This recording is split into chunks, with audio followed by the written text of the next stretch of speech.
El desplome de la Baliverna, de Dino Buzzati. Dentro de una semana comienza el juicio por el desplome de la Baliverna. ¿Qué será de mí? ¿Vendrán a detenerme? Tengo miedo. En vano me repito que nadie se presentará a declarar por odio contra mí, que el juez instructor no ha pensado en ningún momento que yo sea responsable, que, en la vista, seguramente me declararían inocente, que mi silencio no puede hacer daño a nadie, puesto que, aunque me presentara voluntariamente a declarar, el imputado no obtendría ningún beneficio de ello. Nada de esto me consuela.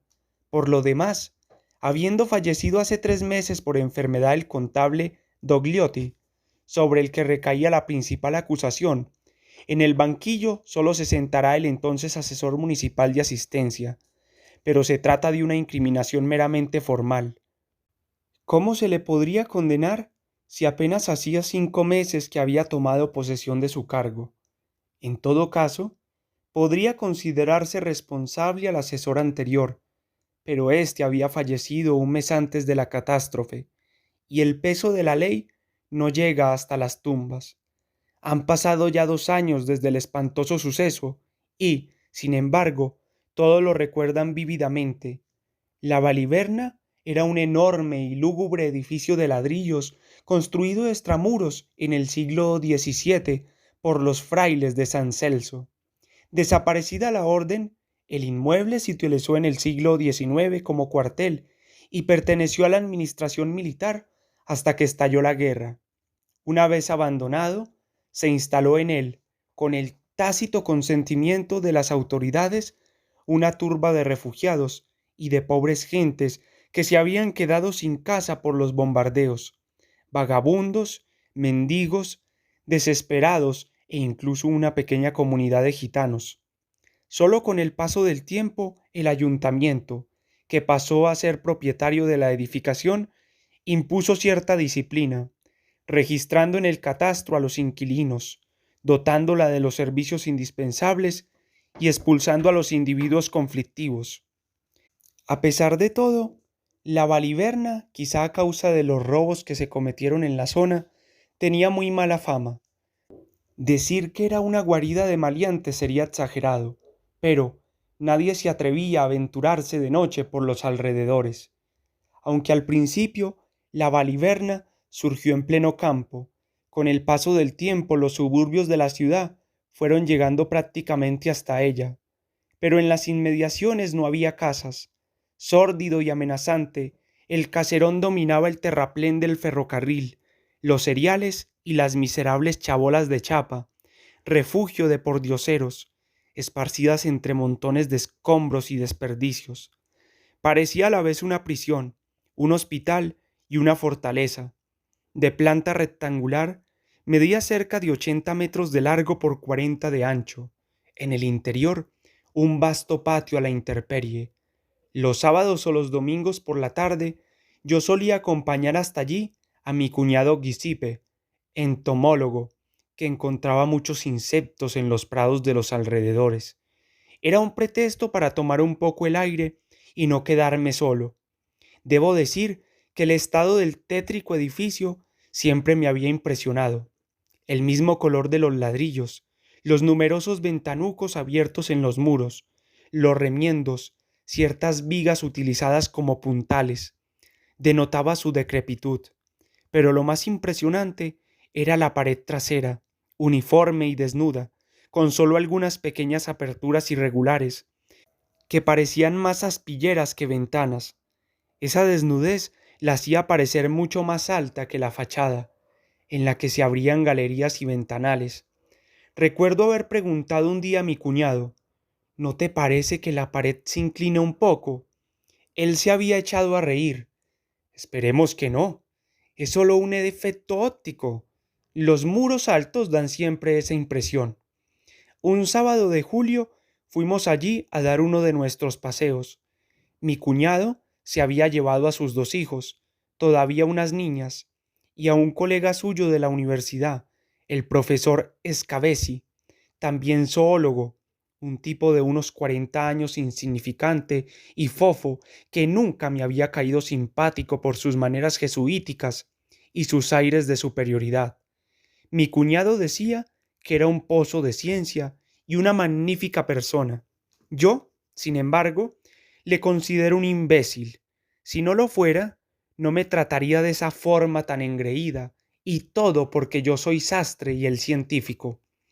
Una vez llegados a la baliverna, empezamos a bordear la pared trasera que antes he descrito. Allí se extiende un gran terreno polvoriento donde los chicos jugaban fútbol. De hecho, a ambos lados habían clavados unos palos para señalar las porterías. Aquel día no había ningún chico jugando, pero sí varias mujeres y niños sentados al sol en los márgenes del campo, en el escalón de hierba que corre paralelo a la grava de la carretera. Era la hora de la siesta, y del interior de la gran casa popular solo llegaban de vez en cuando algunas voces aisladas. El sol, lánguido y sin brillo, daba en el oscuro murallón, y de las ventanas sobresalían palos llenos de ropa tendida. Las prendas colgaban como banderas muertas, completamente inmóviles. De hecho, no corría ni un soplo de aire.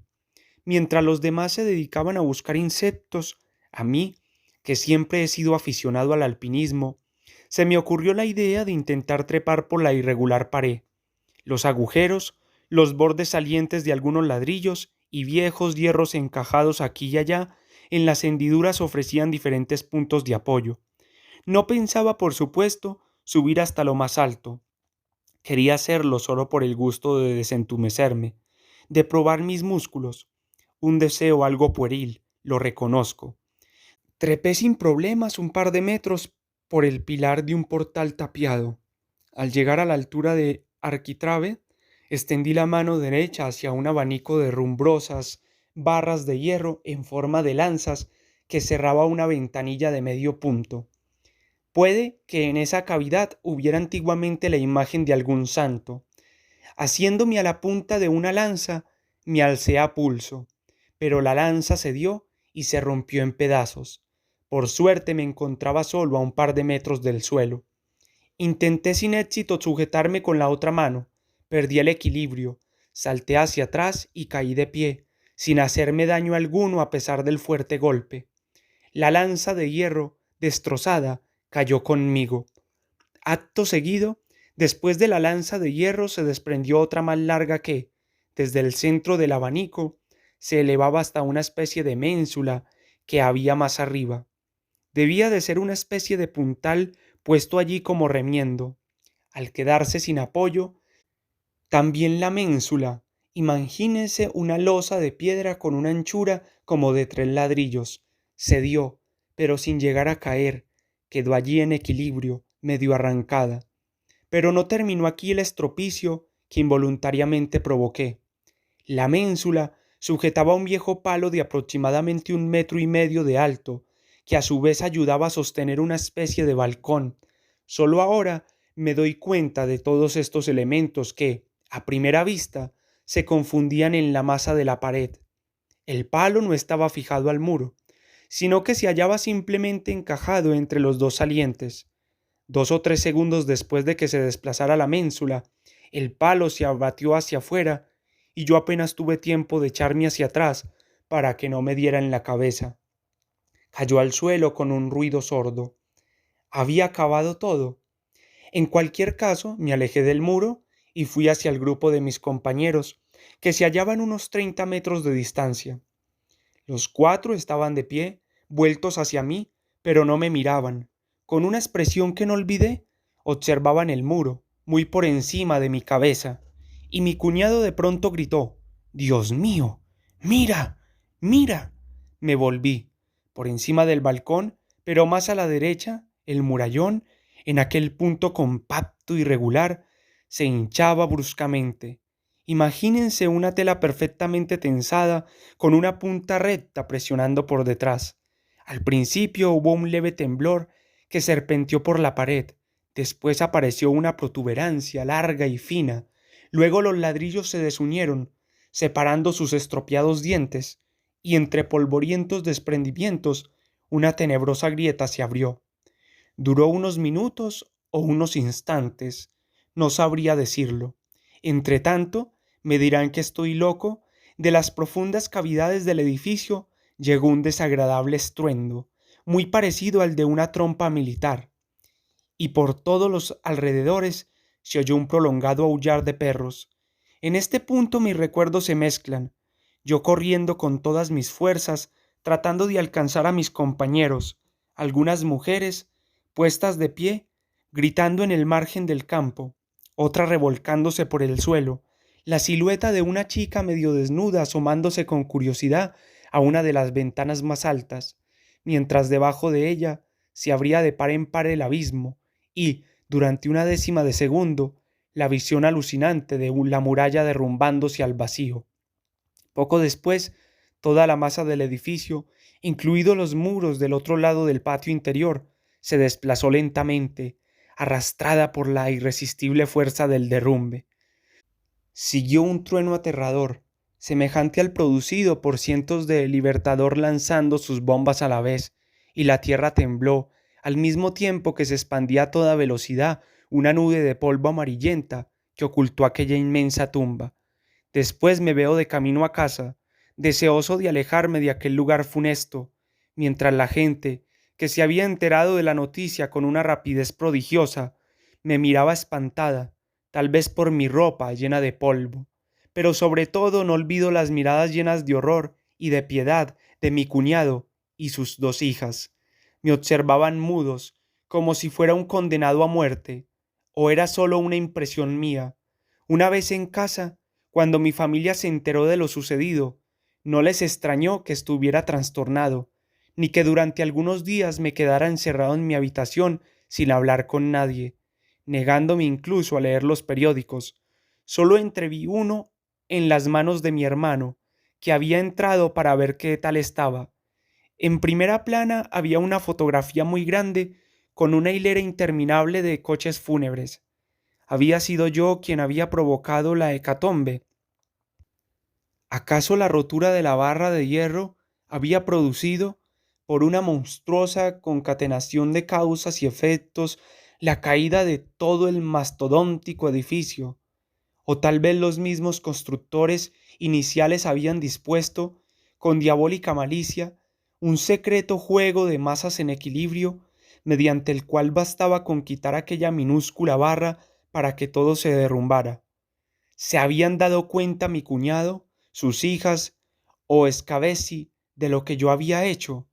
Y si no se habían dado cuenta de nada, ¿por qué desde entonces Giuseppe parece evitar encontrarse conmigo? ¿O soy yo el mismo el que, por miedo a traicionarme, de forma inconsciente, intento verlo lo menos posible? Por otra parte, ¿no resulta inquietante la insistencia del profesor Scavesi en frecuentarme ahora? A pesar de su modesta situación económica, desde entonces se ha hecho una decena de trajes a medida en mi sastrería. Durante las pruebas mantiene siempre esa hipócrita sonrisa suya y no se cansa de observarme. Además, es de una minuciosidad exasperante. Aquí una arruguita que sobra, allí un hombro que no sienta bien. Cuando no son los botones de las mangas o el ancho de las solapas, siempre hay algo que arreglar. Para cada traje es necesario hacerle 6 o 7 pruebas, y de vez en cuando me pregunta, ¿se acuerda de aquel día? ¿De qué día? Contesto yo. Pues de aquel día en la Baliverna. Se diría que me guiña el ojo con segundas. Yo digo, ¿cómo podría olvidarlo? Él mueve la cabeza. Sí, claro. ¿Cómo podría? Naturalmente, yo le hago unos descuentos excepcionales. Es más, acabo incluso por poner dinero de mi bolsillo. Pero él finge no darse cuenta. Sí, sí, dice, su sastrería es cara, pero debo confesar que merece la pena. Y yo entonces me pregunto, ¿es idiota o se divierte con estos pequeños e innobles chantajes? Sí, después de todo es muy posible que solo él me viera romper la fatal barra de hierro. Tal vez lo haya comprendido todo. Podría denunciarme, desencadenar contra mí el odio de la población. pero es pérfido y no habla. Viene a encargarse un traje nuevo, no me quita ojo, saborea de antemano la satisfacción de ponerme en la picota cuando menos me lo espero. Yo soy el ratón y él el gato, juguetea hasta que de pronto me dé el zarpazo, y espera a que se celebre el juicio, preparándose para el golpe de efecto. En el momento culminante se pondrá de pie. Solo yo sé quién provocó el desplome. Gritará. Lo vi con mis propios ojos. También hoy ha venido para probarse un terno de franela, más melifluo que de costumbre. Nos acercamos al final. ¿A qué final? ¿Cómo que a qué final? Al del juicio. Está en boca de toda la ciudad. Cualquiera diría que vive usted en las nubes. Je. Se refiere al juicio por el desplome de la Baliverna. Exacto. Je. Quizás se descubra al verdadero culpable. Después se va, despidiéndose con muchas ceremonias. Le acompaño hasta la puerta. Espero a que haya bajado un tramo de escaleras antes de cerrar. Se ha ido. Silencio. Tengo miedo.